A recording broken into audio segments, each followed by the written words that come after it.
Patricia Van Haren, family law attorney. Should I keep track of texts and emails between me and my former spouse?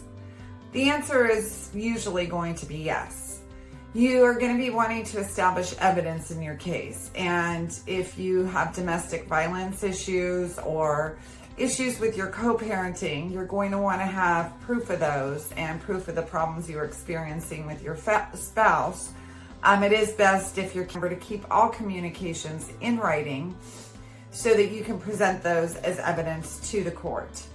Please note that your spouse may also use your text messages and emails against you, so it's imperative to make sure that you communicate professionally with your former spouse.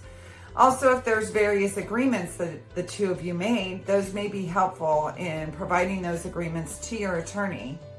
Now, they may not necessarily be enforceable orders in the court. However, if there was consideration given, so for example, if you agreed to waive a certain right and pay your spouse for the waiver of that right in some sort of a property stipulation and agreement, and you exchange those emails, you may wish to present those into evidence with the court.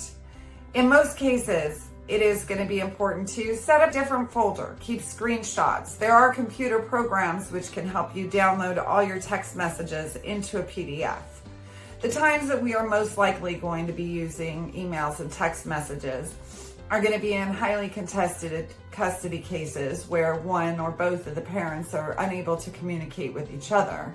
And we're going to use that to establish whether there are denials in custody time, a lack of cooperation, one parent making unilateral decisions for the child and violating the orders for joint legal custody or joint physical custody during that time. It's always best to take your evidence to a family law attorney and ask them to check it over so that you can see if those would be beneficial to your case.